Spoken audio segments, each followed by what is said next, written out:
Hey there, folks, and Happy New Year. Yet another shave. I've been off, so I've had, extra time to do these videos, and I've felt the urge, so I'm doing them. Today we're going to be using the Wolfman on the Jurgen Hempel titanium handle, which is a beautiful razor. Is it better than a Fat Boy or something like that? No, but I still like it nonetheless. Going to be using Stirling Black Cherry, which is a great soap if you like the scent of black cherry. Going to be using the Stirling Kong, which is a $20 brush. Excellent. They may have raised the price on that a little, but not much for the money. It's a monster. I do mean monster. I mean, it is a big brush, but it's soft, nice, dense for the money. A great, great value. I guess, as most of you know, I'm not buying a bunch of shaving gear anymore. And probably the only thing I miss about that is trying all the different scents, because I did enjoy trying all the different scents, but it comes down to it, I just don't need it. And I definitely don't want to review and review and review. So I just quit buying stuff because, I'm just enjoying what I got. I do miss experiencing those different scents, and particularly because Stirling and RazoRock had come out with a bunch of new subs that were new to me, particularly Stirling. I really took a liking to them, I guess midway through 2015, and I had not liked them prior to that, so it really opened a new door. But I'm happy with what I got, and this black cherry is great, in my opinion. All right, looks like we got a decent load here, so let's wet the face and get going. Stand by. So what are we going to talk about today? We're talking about shave gear. First of all, wish everybody, you folks, a happy new year. It is a new year, and as I said yesterday, let's try to redouble our efforts to, enjoy and appreciate, because I think, we have it really good, at least those of us here in America. I'm sure those in Europe and Australia and all over the world mostly have it very good as well. So enjoy what you have and be grateful. That's something that I think we lose sight of. Not everybody, has great health. And as I heard a comedian say, health is wealth. Doesn't matter how much wealth you have if you don't have good health. So if you have relatively good health, be appreciative, be grateful, and thankful. That's my message for 2016. We really do have it good, and by and large, we're not as appreciative as we should be, in my estimation, and that's just my feeling. It doesn't make it right. Just my feeling. Now, to the shaving gear. Following up a little on what I was talking about yesterday with respect to badger brushes. And a gentleman mentioned that you can buy some badger brushes that aren't at that $150 plus level. And he's correct, you can. And so I don't want to put anybody off or lead them to believe you can't get a decent badger brush for under $150, because you can. But the high-end stuff, they're really sought after, usually 100 plus, let's say. And to get a decent badger brush, you're looking at, you can get a whip dog, which is pretty good, but to get a high quality badger, you're gonna have to spend 60, 70, 80 bucks most likely. I don't know, it's been so long since I've bought them. The market may have moved a little bit on that, but you're not gonna find it between $20 and $30. Hold that thought. You're not going to find a high quality badger brush between $20 and $30. The whip dog is sort of the exception to that. It used to run around $30, and you could get a decent silver tip from whip dog, which is a great value.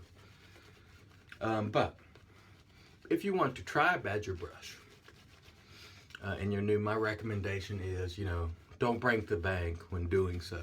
Start off with synthetic and boar. Most important thing with boar is give it a chance to break in. Use it a couple of months. let those tips split and then judge it. If you judge it initially and you're looking for softness, a lot of them are going to break your heart. So don't be discouraged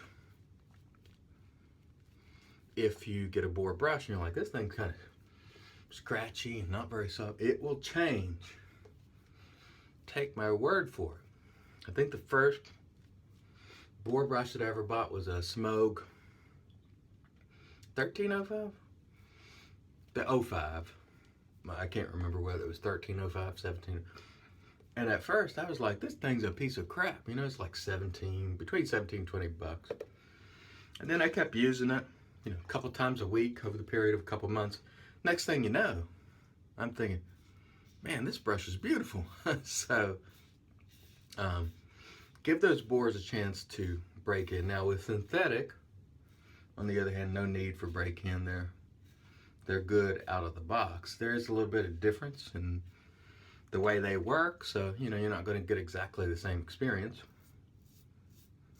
But both of them will do you well. Now, in my opinion, synthetics really lend themselves to creating an expeditious lather. I didn't say better lather, efficient in lathering, meaning they really do whip up the lather quite a bit or quickly. Doesn't mean better. So if you're struggling with lathering and getting it down, you may want to try a synthetic just for that purpose. Now I will say, it might spoil you, because a while back, you know, I decided I was going to go back and try boar, and I was so spoiled, I was just like, the hell with it. It's just, I didn't want to fool around with it. So you can get spoiled on synthetic, so beware of that. All right, stand by. Let's come back for pass 3. So for those of you who are new and having lathering difficulty, the first recommendation I would make is go with the cream first, because they are easier to lather generally. Get you something like Tobbs, True Foot and Heel, Trumper, any of those creams. The other one, which I'm forgetting off the top of my head, the other one from Scotland, Castle Forbes, very, very good. Expensive, but good. But they lather so easily. So again, if you want to start easy, get yourself creams. Now there are other creams too, but I like the Tobbs, True Foot and Heel, Trumper, and the one Castle Forbes. There are other great creams, you know, as well, but those to me are just, I feel, outstanding. And Tobbs being the best value, Taylorville, Bond Street, like somewhere between, you know, $13 and $17 usually. And they lather like a madman. Now, some people don't like them. You know, my good friend, Zach Plavridis, we were talking about it, I don't know, a while back, and he said it left him feeling kind of grimy, you know. And for me, it works perfectly. So a lot of that's contingent on, or depending on type of skin you have, maybe, type of water you have, perhaps. But for me, it works beautifully, you know. Tobbs would be good for me for the rest of my life. You know, I feel it's that good for me. If that's the only thing I had, it would be just fine. Now, granted, I'm loving all these other artisan soaps, and I've, you know, over the last couple of years, I don't think anybody has been a bigger advocate of artisan gear than I have. There's lots of people, you know, I've been one of many, but I've been big on artisan stuff. But I'll tell you right now, the old classics are damn good too. And throughout my venture with artisan soaps, I sort of ignored the classics, and lately I've been getting back to them, and what I find is they're classics for a reason. They're good.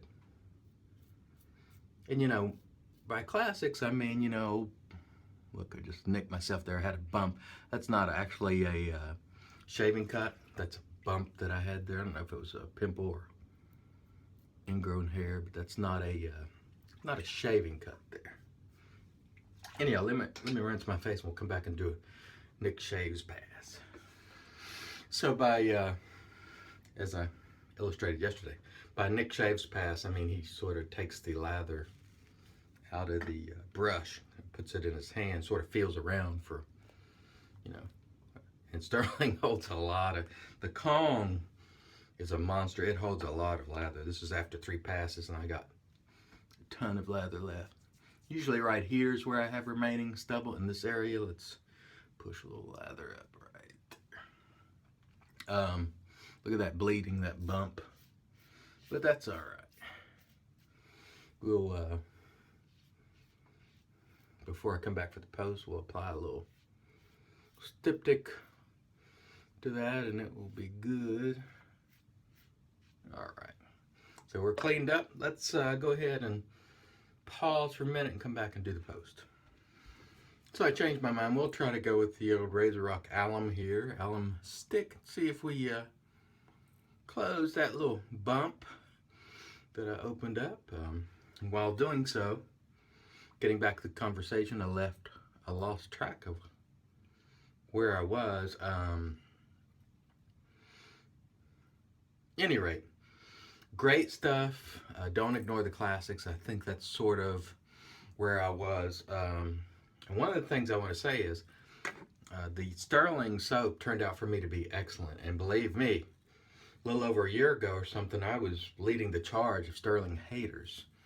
And I don't mean hate. I mean, I just didn't like it. It had an off-putting smell, I thought, side odor. And they worked on that. And man, if I had a top 10 artisans list, it would be in the list, Stirling, the brand, because I feel the value that they give is incredible. Their prices, when you compare it with the qualities, is just incredible, I believe. And there are others, you know, RazoRock comes to mind and many, many others, but Stirling and RazoRock, you know, when it comes to value, hard to beat. Price is excellent. Phoenix offers some really good prices per ounce, and there are lots and lots of others that I'm missing. Shave Revolution puts out some really nice value stuff, and what I hope for 2016 is to see more from the value gear, see more value gear, I should say. People like Stirling, RazoRock, Shave Revolution, and folks that I'm forgetting, putting out gear that's not super expensive, so more people can try different things without breaking the bank. Again, I've spoke at length about the difference between, you know, shaving experience and quality of shave. This Wolfman razor with the Jurgen Hempel handle, for example, very expensive as 2 pieces. And is it better than a, you know, DE89 from Edwin Jagger? No, it's not. Do I enjoy the experience a little more? Yes. Does it do a better job? Not really. But I just enjoy it. You enjoy the craftsmanship and all that. And I've spoke at length about that, so I won't get into that again today. But I really do appreciate the value gear like Stirling, RazoRock, Shave Revolution bring to the table, just to name a few. Those are the few that come to mind right now. Let's see. Looks like the alum did its work. And by the way, RazoRock Joe was the one who gave me the tip on, if you have a cut that normally you don't think you could stop, because usually alum's only good for little weepers, you know, little small things. That one was a little more than a weeper, and what Joe told me was, you know, hold the alum on there for a while. Don't just rub it on, expect it to close it. Hold it there for a while, and if you hold it there long enough, it will do the job that normally you would use styptic for. So it worked for me today, so you've seen it. All right. Value gear once again here. Pinaud Citrus Musk, which I like a lot. It's good stuff. Tends to hang around. Not super expensive, which I really like. Also endorsed by the inspector, David Fernicola, which is good in my book, and in his honor we'll take another splash. Usually I don't, but in these videos we'll use the Fernicola aftershave technique. Let's just get it on all over. It's good stuff. One more thing I'd like to mention is, again, don the NavyGoat. Haven't heard back from you, so if you're watching, hit me up and let me know that you're all right. I did respond to your email, and I want to thank you. And I did make that video. I hope you watched it. God bless and thank you for your service. As for everyone else, I hope you have a beautiful 2016. Wishing you a prosperous, happy, and healthy 2016. You guys have a great day.